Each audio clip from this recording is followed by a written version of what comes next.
conhecimento da lei natural. A todos os homens facultou Deus os meios de conhecerem sua lei?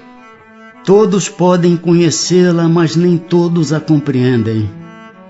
Os homens de bem e os que se decidem a investigá-la são os que melhor a compreendem.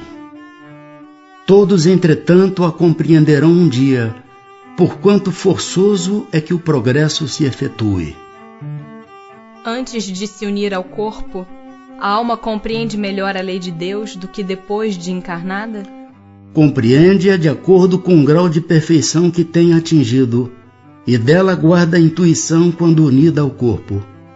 Os maus instintos, porém, fazem ordinariamente que o homem a esqueça. Onde está escrita a lei de Deus? Na consciência. Visto que o homem traz em sua consciência a lei de Deus, que necessidade havia de lhe ser ela revelada? Ele a esquecera e desprezara. Quis então Deus lhe fosse lembrada. Confiou Deus a certos homens a missão de revelarem a sua lei? Indubitavelmente. Em todos os tempos houve homens que tiveram essa missão.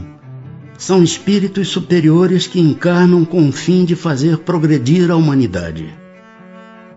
Os que hão pretendido instruir os homens na lei de Deus não se têm enganado algumas vezes, fazendo-os transviar-se por meio de falsos princípios? Certamente hão dado causa a que os homens se transviassem, aqueles que não eram inspirados por Deus e que por ambição tomaram sobre si um encargo que lhes não fora cometido.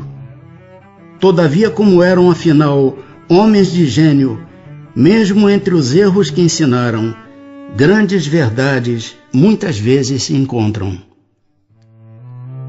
Qual o caráter do verdadeiro profeta? O verdadeiro profeta é um homem de bem inspirado por Deus. Podeis reconhecê-lo pelas suas palavras e pelos seus atos. Impossível é que Deus se sirva da boca do mentiroso para ensinar a verdade. Qual o tipo mais perfeito que Deus tem oferecido ao homem para lhe servir de guia e modelo? Jesus. Só por Jesus foram reveladas as leis divinas e naturais? Antes do seu aparecimento, o conhecimento dessas leis só por intuição os homens o tiveram? Já não dissemos que elas estão escritas por toda parte?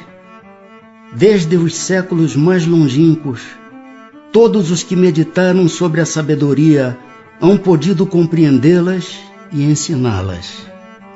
Pelos ensinos, mesmo incompletos, que espalharam, prepararam o terreno para receber a semente. Estando as leis divinas escritas no livro da natureza, possível foi ao homem conhecê-las, logo que as quis procurar. Por isso é que os preceitos que consagram foram desde todos os tempos proclamados pelos homens de bem, e também por isso é que elementos delas se encontram, se bem que incompletos ou adulterados pela ignorância, na doutrina moral de todos os povos saídos da barbárie. Uma vez que Jesus ensinou as verdadeiras leis de Deus, qual a utilidade do ensino que os espíritos dão? Terão que nos ensinar mais alguma coisa?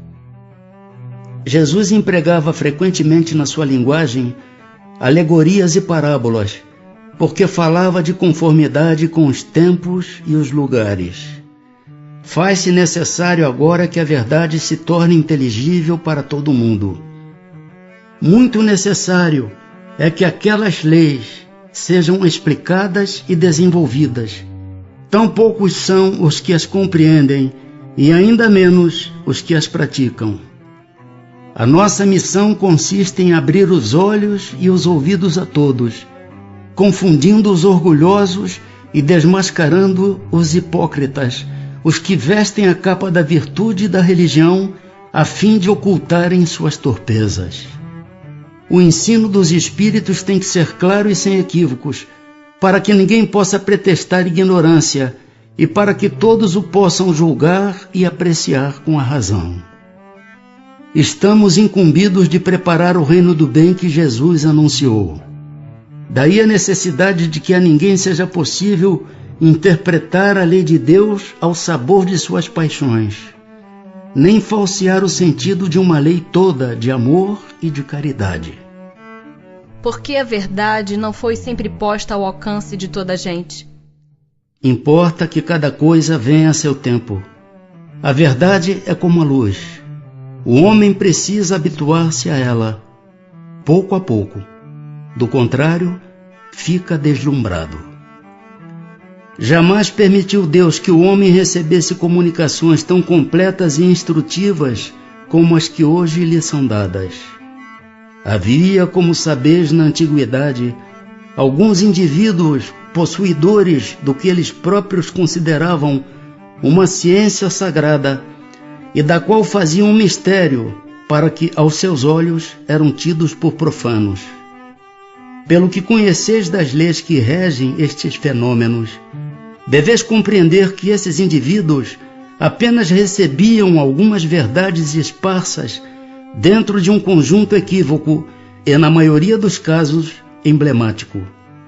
Entretanto, para o estudioso não há nenhum sistema antigo de filosofia, nenhuma tradição, nenhuma religião que seja desprezível, pois em tudo há germens de grandes verdades, que se bem pareçam contraditórias entre si, dispersas que se acham em meio de acessórios sem fundamento, facilmente coordenáveis, se vos apresentam graças à explicação que o Espiritismo dá de uma imensidade de coisas que até agora se vos afiguraram sem razão alguma e cuja realidade está hoje irrecusavelmente demonstrada.